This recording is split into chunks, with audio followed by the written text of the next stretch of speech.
Hi again, everybody, and welcome to another edition of Around the Town with Chuck. My name is Chuck Guglielmo, a weekly interview show where we talk with interesting people around the community. Except this week it's me. And today my guest is a very interesting person, Robert Lebzelter. Robert, thanks for taking the time. Robert, of course, does a lot of things. Of course, he has been a journalist for what now, about 40 years? Yeah, and I'm only 35, so I don't know how that works out. I was never good at math, though. 40 years as a journalist. People could also saw you on television. You hosted the morning show here for a while in town. Now you're on the radio. Yeah. So we got all that kind of stuff to talk about. But first, you are a 72 graduate out of high school. Does it seem, Bob, that it's been 45 years? Yeah, it's interesting is that yesterday we had a meeting for the class reunion, 45th class reunion, and there were 4 of us there at the Moose Club. And while we were having the meeting, 3 people from our class came in and walked by and said hello. So, but it is, yeah, it's difficult to imagine that. 45 years, and it was about that long too. You also worked in an industry. You worked at MCO Wheaton. That's right. And with you, we started the first day. Yes. And what are your thoughts as you look back working there to begin your little Well, one career? thing I remember is that you drank about 100 glasses of lemonade there or pop or something that first day because you were on the furnaces. Yeah. And I was on a shell core machine, which wasn't particularly clean, but was probably a little easier than working on the furnaces because it was June, it was warm. Very hot. Yes.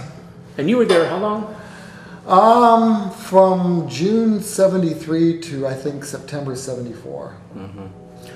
Okay, let's get into a little bit of your journalism. Of course, you started here at the Conneaut News Herald, I believe. Yep. Talk a little bit about that when you first started there. Well, I graduated from Kent State with a degree in journalism news, and I was sent resumes all over the country. And where do I get a response back was from Herb Thompson, who was the general manager at the News Herald, and at the time I had long hair and all, and I remember going over to Carl Vendetti, the barber, right across from the newspaper, and getting my hair all cut off for an interview, and I went over and they hired me. So I started out covering City Hall and learned some things there. I worked like for the Stater, and I worked a little bit for the Erie Times News before that. So I had some background, and I got an interest in photography from that, which I still like to do. And went there, I became city editor at the paper, learned how to lay out pages and choose what photos to use and what stories to use. And right now I'm working full-time at the Warren Tribune Chronicle.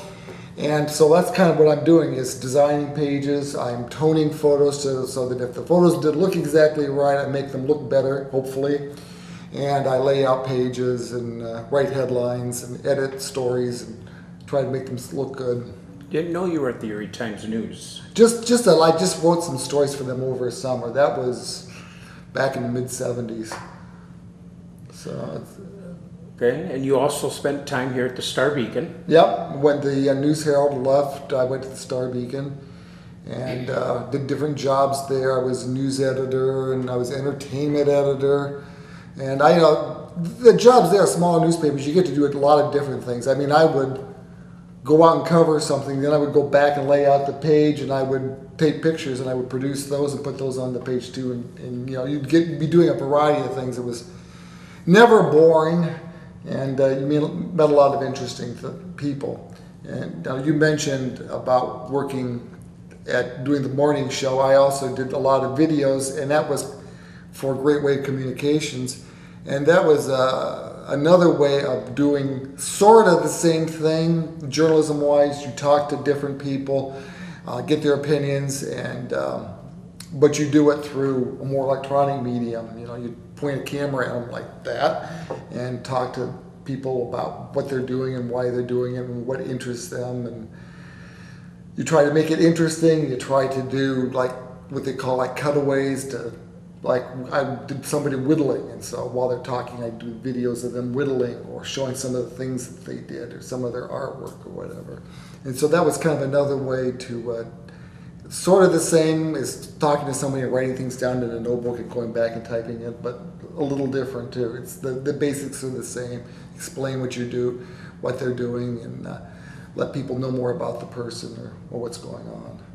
I'm going to guess, Bob, that writing stories, writing for the newspaper versus the radio and the TV, you like all three, obviously, but I would think you like writing stories in the newspaper best. Yeah, I don't do that as much anymore, but it's kind of interesting.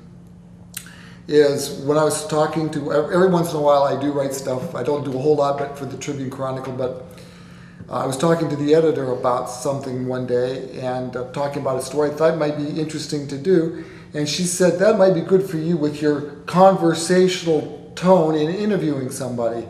And I didn't really think about it at the time, but apparently she listened to me interview somebody. And on the phone talking for a newspaper, I was kind of using some of the techniques I learned in, on doing videos. And I also do interviews on WWOW. There's a Sunday morning program called Perspectives, 15-minute program. We talk to different public officials. In fact, this week John Patterson's on. So it's kind of conversational in that we talk back and forth, kind of a give and take. And I kind of realized I had brought that to the print media. I learned something from doing the videos and doing the electronic, the radio stuff that I could use also in newspapers. It's not just, okay, what's your name? What did you do? And all this stuff, but oh yeah, I've done that too, and I know what you're talking about. Have you ever? I've heard about. There's another technique, and sometimes you get a different perspective on people that way too. Mm-hmm. When did you first think you were going to be interested in journalism? Was it in the 9th, 10th grade? Something like that. Chuck Ott was the advisor, and I worked for the high school newspaper back then. I always used to read newspapers. And I mean, we're back, I don't know, back when the newspaper, there was a Cleveland Press was there, and the Plain Dealer, and Erie had 2 different newspapers at the time. Things have changed a lot, but I always like to collect newspapers and read them. With the internet, do you see the newspapers dwindling more and more? There's fewer newspapers, and the newspapers are smaller in size, and part of that is because people are advertising on the internet. They're advertising free on Facebook and that sort of thing too, getting the word out. So I think it's more challenging, and I don't know that newspapers have come to grips with the internet and how to turn it to their advantage that much. Some have better than others, but I mean it's kind of difficult. And you look at newspapers today and how small they are versus what they used to be. And I think it is. But there are also more ways to get news out and the word out on things. So I mean that is good as well. Sometimes I learned Michael Jackson died on Facebook, and I learned about from another when the 9/11 happened. I saw that somewhere on the internet first before I saw anything on TV or anything like that. So I mean it's definitely changed things and gives people wider areas to get information. Some of it isn't real good. Tough question for you. Of the hundreds of stories that you've done over the years, is there any 2 or 3 that stand out for you as that is a tough real question. big featured stories? Ask me just to name 2 or 3 stories I even did. I don't know if I can remember that. I got a few. How about this Ashtabula councilwoman who found comfort in visiting cemeteries? Oh yeah. Mm-hmm. What was that? Normally, I don't find anybody getting too excited about going out to the cemeteries, but apparently you found this person. Yeah, and she could give you a lot of history. We go to a cemetery in Ashtabula where a lot of the people died from the train disaster of 1879 or whatever year it was. And so, I mean, she could tell you all about that. She'd talk about the people that are well known that and here's their tombstone, and this person was big, and this person went into the Congress and came back to Ashtabula and did this and that, and she knows a lot of that kind of stuff. And it was just interesting. It's a good history lesson, and it kind of gives you a look at what Ashtabula or Ashtabula County was like. And I had to ask her things like, little tiny little cemetery down by my house. Oh, I've been there. Went by this little cemetery in West Springfield. Yeah, I've been there too. Do you, how does that, now do you go out and get your stories or somebody come to you? How do you know about these stories? When I was doing those, some of them was I heard about them, or they mentioned something on Facebook or something, or I used to get things like from the Conneaut Art Center, the Asheville Art Center.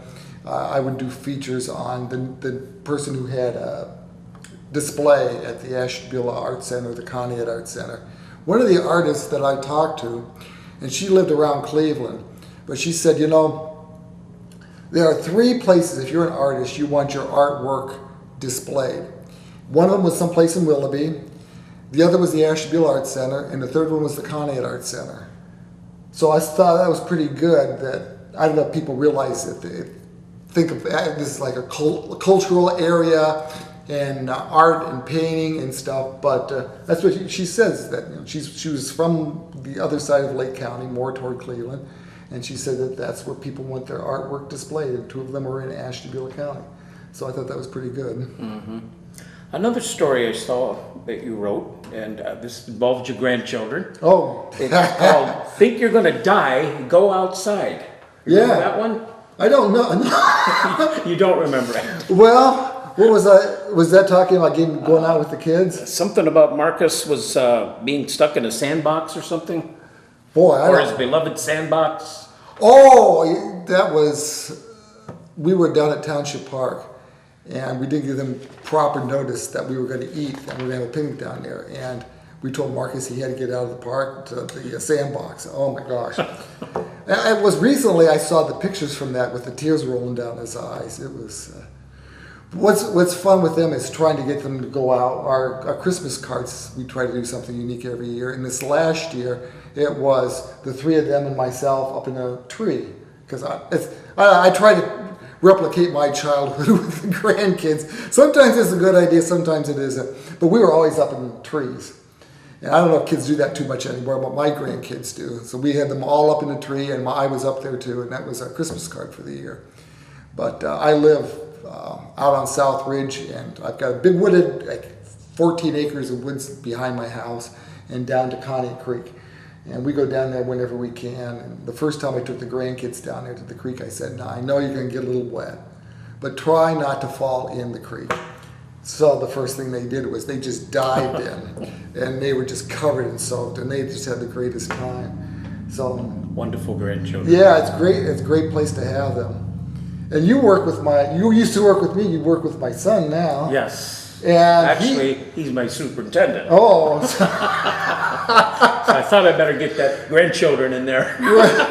Well, he used to work in Rochester, New York. Yes, that's what he said. And they phased out what they were doing. They moved it to Detroit, where you could buy a house for $1, but he didn't want to do that. And he was asking around if there's any place in Asheville County that needed engineers. And Hattie Grudke, who worked for Growth Partnership, said that Crystal always needs engineers. So he got in an interview and got the job. So that meant the grandkids that were living 3 hours away were now living 10 minutes away. It had to be great for you. Yeah, so, except this... And Louise. Yeah, right. Except we took them to see a movie Saturday. 3 kids in a movie and some popcorn and pop, $80. Whew. Wow. But they had a good time. One other story, Robert, I want to talk about before we move on to the TV and the radio that you wrote was a revival in class reunions. Now, you just said you're going to have your 45th reunion. Yeah.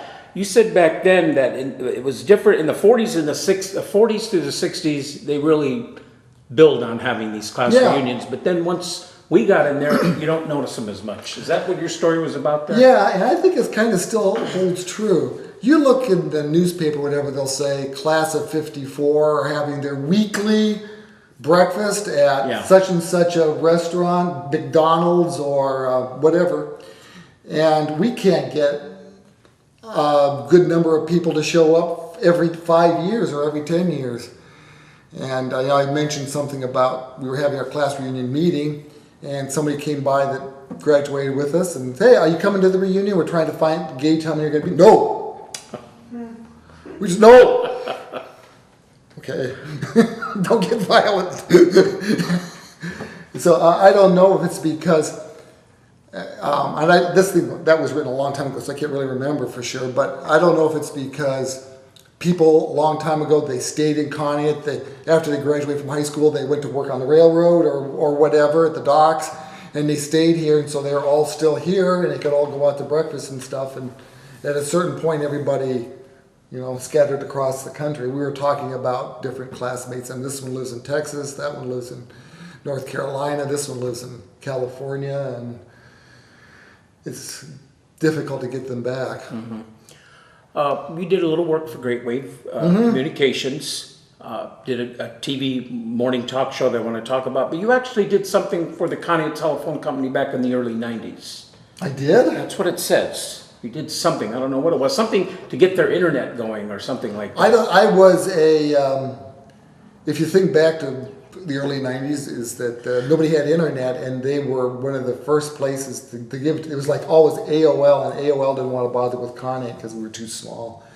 But they started the internet service, and I guess I helped trouble check it a little Yeah, I bit. think it was 1992. Yeah. That ring a bell? Yeah. But I didn't work for them. You did the morning talk show for a little bit, took over for an icon in Pat Williams. Yeah. What was that like for you? That was called what? North Coast Live? North Coast Mornings, North I think, Coast something Mornings. like that.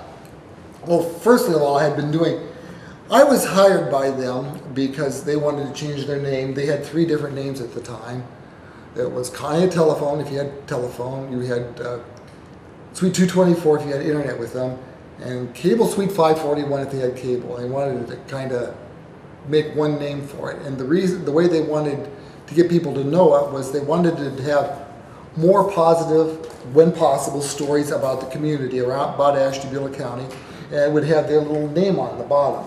So rather than like having advertising all the time, say we're great or whatever, let's talk about other people and other things going on, and just have our name kind of subtly down at the bottom to let people know this is being brought to you by Great Wave Communications. So that's kind of what I did. And somewhere along the line while I was doing the videos, I started filling in for Pat when he was gone, and that's how that kind of came about. What would you say was your favorite part of doing that show? And what was the toughest thing about doing that show? That's it's kind of a... Did you like phone calls? Sometimes. Sometimes I didn't get them, and so then I had to have things there to talk about, the 10 things you didn't know about the Beverly Hillbillies or something, so that you weren't looking into the camera and crying. One of my favorite stories about doing the show is one day I got home from work and I was feeling a little bit of a cold, and I didn't think that much of it. I felt okay, but I felt a little raspy. I went to bed that night. I get up the next morning and I'm getting ready to go and I have to do the show. I was filling in for Pat, and there was nobody else up in the house because it was 6-something in the morning. Nobody else was awake. So I'm on my way to work and there's a song on. I start to sing along with it. I had no voice, and it was half hour before going on the air. There's no way I could call anybody and have them come fill in, and I couldn't speak. So I go on the air and croaked my way through 3 hours. There was a nurse from Ashtabula County Medical Center was on talking about wound care, I remember. What about wound care? Finally, said, are you all right? And I got off the air and I had people that come back to me later and say, gee, I really felt sorry for you, which is just what you want to hear after you're on the air is, I really felt sorry for you. A couple weeks later, we had a contract with ACMC that we had guests on, and sometimes they didn't show up. So we had earlier interviews with people that we would throw on there to make up for it. And somebody didn't show up. I think it was Dr. Seeds because he always had emergencies. No, he's with UH, so it was somebody else. But anyway, so let's put on this one with the wound care nurse guy. And I said, that sounds good. And they start to play it. I said, wait a minute, was that the day that I couldn't talk? And yep, and so 4 weeks later, they got to relive me having no voice. Wow. Did you find it tough to prepare for a 3-hour talk show if you didn't have any guests for the 3 hours? Well, Pat gave me some advice. One of them was talk slow and always have as many guests as you could have. And so I always try to have guests. There may have been times I didn't, but there's also, I did all these videos and I could always show a video. So, a feature story or somebody interesting. So I could always put one of those on if I needed to take a break or an old interview. What did you find people wanted to talk about in Conneaut?